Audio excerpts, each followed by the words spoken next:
Hello दोस्तों, आपका स्वागत है हमारे YouTube चैनल स्माइल विद एजुकांत। देखिए बच्चों, अब हम केमिस्ट्री का दूसरा पार्ट जो लेकर चल रहे थे उसी को लेकर आ चुके हैं। ठीक है बच्चों, और इसी पार्ट में हम सीख रहे थे कि एसिड, बेसिस एंड सॉल्ट के बारे में। तुम किसके बारे में सीख रहे थे बेटा? एसिड, बेसिस एंड सॉल्ट के बारे में सीख रहे थे। तो स्टार्ट करते हैं अपना चैप्टर विदाउट वेटिंग। देखिए बच्चों, हमारा चैप्टर स्टार्ट होता है।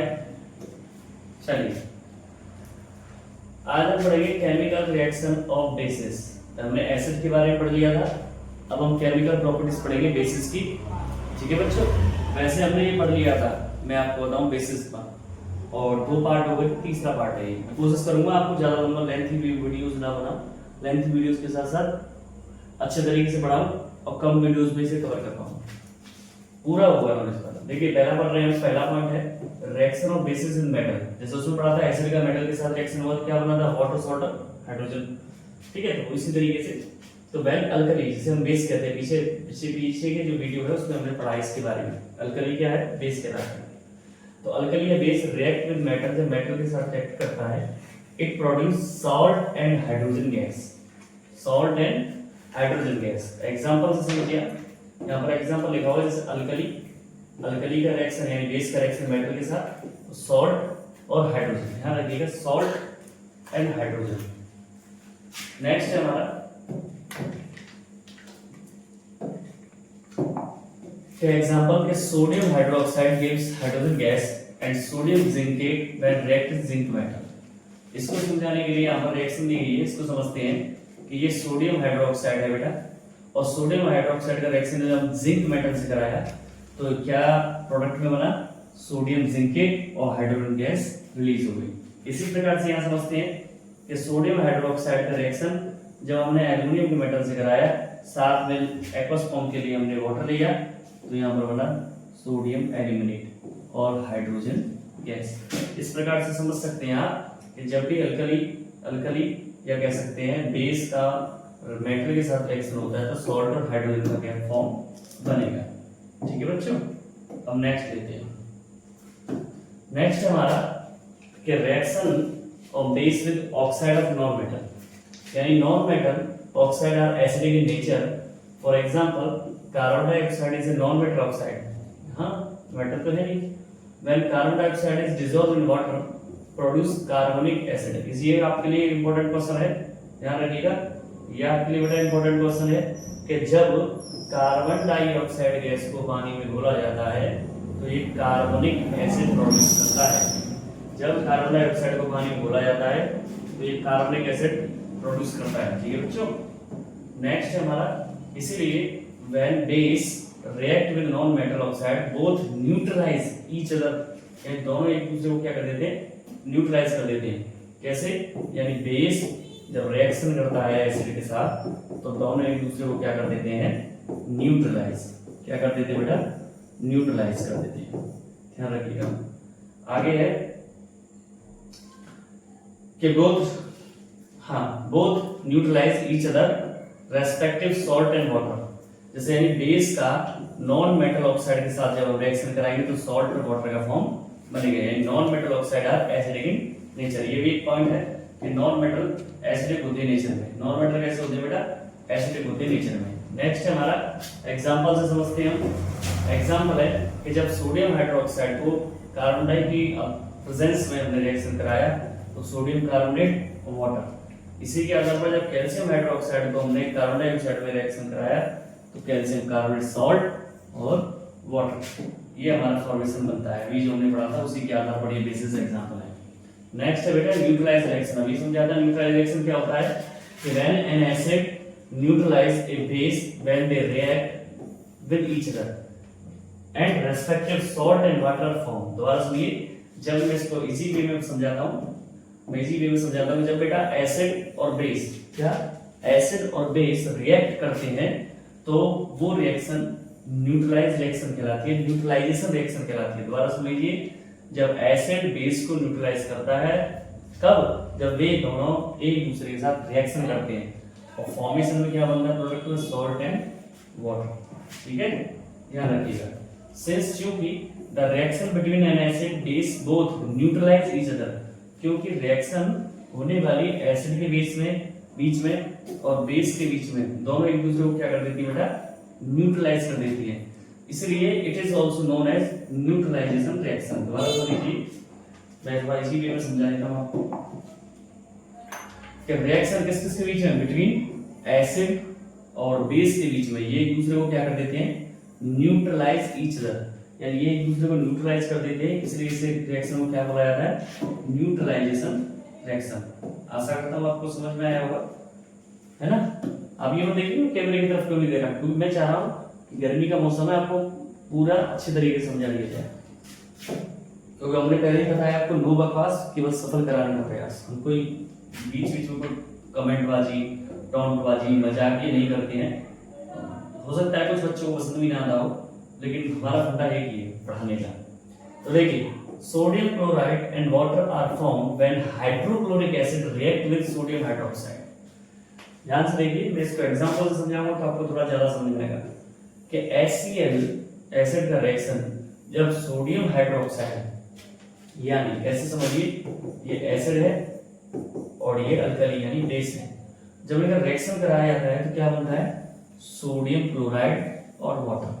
अब ये जो सोडियम क्लोराइड बना है यानी इससे नमक बना है, यानी ये सॉल्ट का फॉर्मेशन जो है जो सॉल्ट का फॉर्मेशन है ये बिल्कुल न्यूट्रलाइज है, यानी न्यूट्रलाइज, ठीक है, न्यूट्रलाइज है। तो इन सिमिलर वे, इसी तरीके से जब कैल्शियम हाइड्रोक्साइड HCl के साथ रिएक्शन करता है तो कैल्शियम क्लोराइड बनता है और वाटर, ठीक है ना। अगर NaCl में इतना एसिडिक नेचर होता है, बेसिक नेचर होता तो हम इसको यूज ही नहीं करते भाई। एसिडिक होता तो खट्टा बहुत होता और बेसिक होता तो कड़वा होता, और नमक तो यूज करते नहीं करते बेटा, ठीक है ना। ये न्यूट्रलाइज है। एग्जांपल और भी दिए गए, दोबारा सुन लीजिए कि calcium is a metal, the calcium oxide is metal oxide which is basic in nature, यानी ये कह रहा है कि कैल्शियम ऑक्साइड बेसिक होता है नेचर में, यानी बेस है, और HCl आप जानते हैं क्या होता है, एसिड होता है, तो क्या बनता है, कैल्शियम क्लोराइड, जो कि क्या है, न्यूट्रलाइज है, ठीक है। दूसरा देखिए एग्जांपल, सल्फ्यूरिक एसिड किसके साथ, जिंक ऑक्साइड के साथ रिएक्शन कर रहा है तो क्या बन रहा है, जिंक क्लोराइड, वाटर फॉर्मेशन अलग हो रहा है, ठीक है ना। तो आप ध्यान रखें न्यूट्रलाइज रिएक्शन में एक सॉल्ट एक वाटर। तो इस प्रकार द बेस सोर्स, बेस दर्शाता है it's basic character because of dissociation of hydroxide ion. ये हमने पीछे ही पढ़ा था, अब दोबारा से न्यूट्रलाइजेशन रिएक्शंस दोबारा आई है, ये थोड़ा सा अलग फॉर्मेशन में समझाने के लिए कि जब एक एसिड रिएक्ट करता है बेस के साथ तो हाइड्रोजन आयन ऑफ एसिड के कंबाइन हो जाते हैं हाइड्रोक्साइड आयन के बेस के साथ, और क्या बनाते हैं बेटा, वाटर। कैसे, समझिए कि देखिए H+ आयन और OH, यानी ये कह रहा है कि ये दोनों फॉर्मेशन, यानी दोनों हाइड्रोजन मिक्स होकर के H2O का फॉर्म ले लेते हैं, जो कि क्या बनता है, वाटर बनता है। समझ में आया होगा, आशा करता हूं। तो as these ion combine together and form water instead of remaining free, यानी फ्री रहने की बजाय एक दूसरे जुड़ जाते हैं और न्यूट्रलाइज रिएक्शन करते हैं। आप समझते होंगे जैसे ये लग रहा है हाइड्रोक्साइड आयन और ये हाइड्रोजन आयन, जब दोनों को रिएक्शन हुआ है आपस में तो रिएक्शन के फॉर्म में क्या बना बेटा, H2 वाटर का फॉर्म बना। आशा करता हूँ समझ में आया होगा, फास्ट नहीं बोल रहा हूँ मैं, आपको लग रहा है फास्ट बोल रहा हूँ। आगे देखिए बेटा एग्जांपल, मैं एग्जांपल पूरा जो लिख रहा है इसको डिट्टो कॉपी की बजाय मैं आपको समझा देता हूँ कि सोडियम हाइड्रोक्साइड को जब HCl की प्रेजेंस में रिएक्शन कराया जाए तो इसमें देखिए बेटा हाइड्रोक्साइड आयन होगा एक, है ना, और Na कैसा, पॉजिटिव आयन होगा, इसलिए NaOH, यानी एक पॉजिटिव और एक नेगेटिव आयन। अब आती है बेटा HCl में, तो देखिए बेटा क्लोरीन ये नेगेटिव आयन है ना, क्लोरीन क्या है, नेगेटिव आयन है। अब इसमें से एक H बचा, वो H किसके साथ रिएक्शन करेगा बेटा, इसके साथ, OH के साथ, तो यहाँ पर बन जाएगा वाटर का फॉर्मेशन H2O, बचेगा क्या बेटा हमारे पास, NaCl, क्या बचेगा, NaCl। समझ में आया कि नहीं आया, दोबारा देखिए, ये थोड़ा अलग ढंग से बताया गया है, मतलब फॉर्मेशन के हिसाब से बताया गया है, समझिए। ये हमारा NaOH क्या है बेटा, NaOH, ये है HCl, इसको ध्यान रखिए।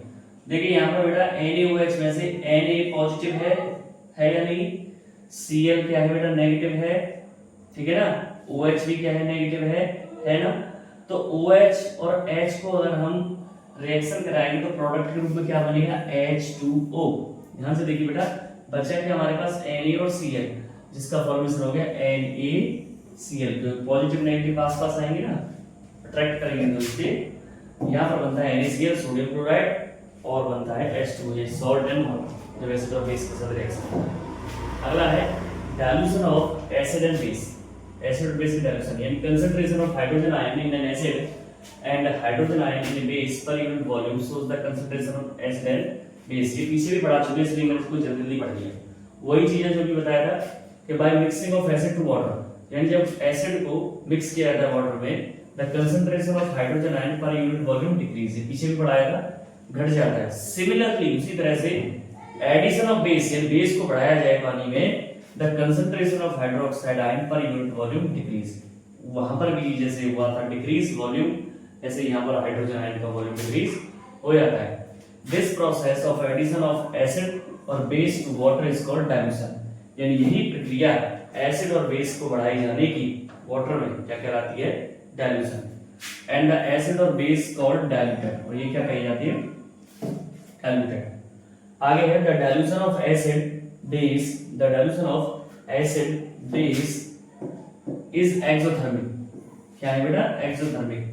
दस इस प्रकार एसिड और base is always added to water, इसलिए एसिड और बेस को हमेशा पानी में मिलाया जाता है, ना कि पानी को उसमें। And water is never added, पानी को नहीं मिलाया जाता एसिड में और बेस में।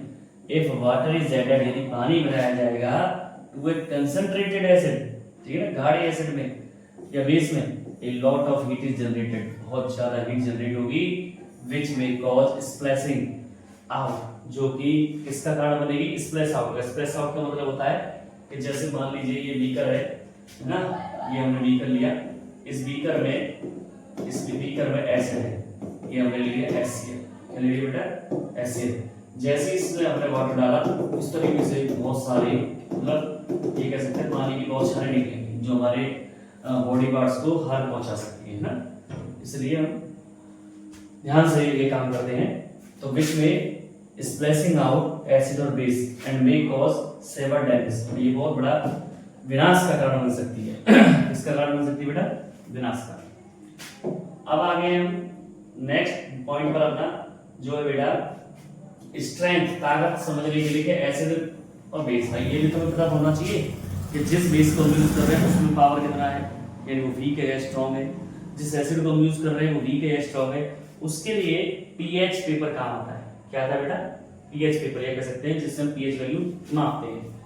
तो acid in which complete dissociation of hydrogen ion takes place are called strong acid, ये पहले भी पढ़ाया था।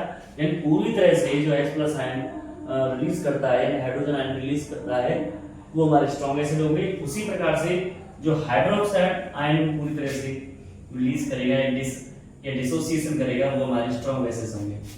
इन मिनरल एसिड बताया था ना, मिनरल और दो प्रकार के थे, such as hydrochloric acid, sulphuric acid, nitric acid etc। Hydrogen ion dissociate completely, इसलिए स्ट्रॉन्ग एसिड है, they are considered as strong acid. Since inorganic acid hydrogen ion do not dissociate completely, so they are weak acid.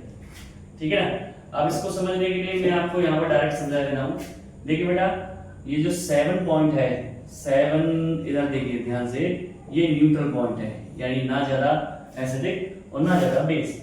लेकिन जैसे ही हम इधर की ओर बढ़ते हुए जाएंगे, ठीक है, तो ये मोर एसिडिक होता चला जाएगा, यानी एसिड की पावर बढ़ती चली जाएगी इधर की तरफ। लेकिन इसका विपरीत अगर देखें ऑपोजिट साइड, अगर हम इसी 7 से इस दिशा की ओर बढ़ते हैं तो यहाँ पर अल्कलाइन यानी बेस की पावर बढ़ती चली जाएगी। तो कह सकते हैं कि 7 to 14 पावर किसका बढ़ता है, बेस का।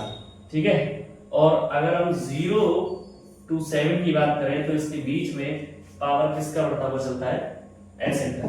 ठीक है, कोई दिक्कत, आगे समझते हैं। अब आता है यूनिवर्सल इंडिकेटर, ये हमने पीछे पढ़ा था कि यूजिंग ए लिटमस पेपर, फेनोल्फथलीन और methyl orange ETC only the acid और बेसिक कैरेक्टर नापा जा सकता है सॉल्यूशन का, कैन बी डिटरमिनेट निश्चित किया जा सकता है। या लिटमस पेपर है, फिनोल्फथलीन है, मिथाइल ऑरेंज है, इनके द्वारा केवल हम उनका एसिड और बेसिक नेचर माप सकते हैं। The use of this indicator does not give the idea about the strength of acid and base। यानी जो यूनिवर्सल इंडिकेटर है ये बेस की और एसिड की कह सकते हैं ताकत को नहीं महसूस करा सकते, ठीक है। सो इसलिए to get the strength as well as acidic और बेसिक नेचर, ये जानने के लिए इनकी एसिडिक और बेसिक नेचर को हमें सॉल्यूशन को यूनिवर्सल इंडिकेटर का प्रयोग करना पड़ेगा। इसका प्रयोग किया जाता है यूनिवर्सल इंडिकेटर का, जो हमने पीछे पढ़ा था पीएच। तो यूनिवर्सल इंडिकेटर जो है सो दर्शाता है डिफरेंट कलर, अलग अलग range of pH value 1 to 14, 1 से 14 तक, वैसे 0 है। Universal indicator available both in the form of strip and solution, ये दोनों रूपों में होता है, स्ट्रिप यानी फटा पट्टी के रूप में, ठीक है ना, या सॉल्यूशन के रूप में। Indicator is the combination of many indicator such as water, propanol, phenolphthalein, sodium salt, sodium hydroxide, methyl red, bromethyl and blue, molybdenum salt etcetera etcetera etcetera, ठीक है ना, एटसेट्रा एटसेट्रा एटसेट्रा, कई सारे। तो बात यह है कि the colour matching chart is supplied with a universal indicator, यानी एक कलर मैचिंग चार्ट दिया जाता है यूनिवर्सल इंडिकेटर के साथ, which shows जो दर्शाता है डिफरेंट कलर, अलग अलग रंग for different values of pH, सभी अलग अलग पीएच वैल्यू के हिसाब से 0 से 7 में अगर यूनिवर्सल इंडिकेटर में जो कलर दिखाएगा वो कलर आप उस चार्ट से मैच करेंगे तो पता चल जाएगा ये एसिडिक है, मोर है या वीक एसिड है, इस तरीके से। अब हम पढ़ते हैं अपने डाइजेस्टिव सिस्टम में, ये हमने बीच में पढ़ा था एसिड के बारे में, क्योंकि हमारे में HCl होता है। तो dilute HCl helps in digestion of food, ठीक है, भोजन को पचाने में सहायता करता है इन आवर स्टमक, हमारे पेट में, ये बाद में आएगा दोबारा से डाइट प्रोसेस में। एक्सेस एसिड इन स्टमक, यानी अधिक मात्रा एसिड की पेट में कॉजेज एसिडिटी, इसका कारण बनती है एसिडिटी का, जिसके लिए हम किसका यूज करते हैं, एंटासिड कह सकते हैं या मैग्नीशियम हाइड्रोक्साइड कह सकते हैं, इसको एक और नाम से जाना जाता है मिल्क ऑफ मैग्नीशिया। यानी जब एसिडिटी बढ़ जाती है तो हम एंटासिड सिरप का प्रयोग करते हैं, या कह सकते हैं मैग्नीशियम हाइड्रोक्साइड का प्रयोग कर सकते हैं, या उसका एक और नाम है मिल्क ऑफ मैग्नीशिया। अगला है sodium hydrogen carbonate, baking soda are used to neutralise excess, यानी इसका भी प्रयोग कर सकते हैं हम, कोई दिक्कत वाली बात नहीं है, क्योंकि एसिड में बेस का जब यूज किया जाएगा तो न्यूट्रल कर देगा। आगे है टूथ डिके, दांतों में जो सड़न पैदा होती है एसिड के द्वारा, कैसे कि the bacteria present in our mouth, जो बैक्टीरिया हमारे मुंह में उपस्थित हैं, converts the sugar into acid, जो हमारे मुंह में मिठास रह जाती है, चिकनाई रह जाती है, उसको किस में चेंज कर देते हैं, एसिड में। When the pH of acid form in the mouth, जो पीएच एसिड का जब वो बनना शुरू होता है, पीएच का मतलब क्या हुआ, 7 से लो की तरफ, यानी 7 से अगर हम 0 की तरफ बढ़ेंगे तो एसिडिक नेचर होता चला जाएगा। तो जब ये स्थिति आने लग जाती है, किससे नीचे, 5.5 से नीचे आ जाता है, तो टूथ डिकेइंग, दांतों की सड़न शुरू हो जाती है। द एक्सेस एसिड, बड़ा हुआ जो एसिड है, हैज टू बी रिमूव्ड, हटाया जाता है बाय क्लीनिंग द टीथ, दांतों को साफ करके, गुड क्वालिटी टूथपेस्ट, अच्छे टूथपेस्ट के साथ, बिकॉज क्योंकि these kinds of toothpaste are alkaline, क्योंकि ये क्या होते हैं, किस फॉर्म में होते हैं टूथपेस्ट, अल्कलाइन। तो ध्यान रखिएगा अल्कलाइन में क्यों होते हैं, क्योंकि बेसिक जो होता है एसिड के साथ न्यूट्रल कर देता है। अगला है सॉइल ऑफ पीएच, मिट्टी की बात कर रहे हैं प्लांट ग्रोथ के लिए। मान लीजिए आपने देखा होगा मिट्टी जो खारी हो जाती है तो वहां पर सफेद रंग की परत जम जाती है मिट्टी पर, तो वो पेड़ों के लिए कोई फायदेमंद नहीं है। तो मोस्ट ऑफ द प्लांट्स, अधिकतर पौधे हैव हेल्थी ग्रोथ, अच्छी ग्रोथ करते हैं when the soil is specific close to 7, यानी मैं कह सकता हूं कि 6.5 से 7 के बीच अगर पीएच वैल्यू है मिट्टी का, तो ये इस प्रकार की मिट्टी में पौधे अच्छा ग्रोथ करेंगे। which would neither be nor alkaline nor acidic, जो कि ना तो पूरी तरह से अल्कलाइन में है यानी बेस है, ना ही एसिडिक है। therefore इसीलिए कंपाउंड X यानी सोडियम हाइड्रोक्साइड या compound A zinc sulphate, compound B sodium chloride और कंपाउंड सी सोडियम एसिटेट, इनका प्रयोग किया जाता है। और जैसे आपने देखा होगा यूरिया डाई डाल रहे हैं, इसका नुकसान ही है हमें, इससे कोई फायदा नहीं है, ठीक है ना।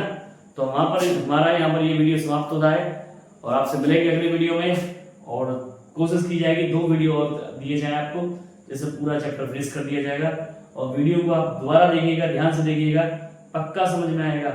मेरा बोलने का तरीका आपको थोड़ा स्पीड से लग सकता है तो वीडियो को स्लो करके देख सकते हैं। और कोई परेशानी वाली बात नहीं है तो चैनल को लाइक करें, सब्सक्राइब करें, शेयर करें और जुड़े रहें। Stay healthy and stay fit. जय श्री श्याम।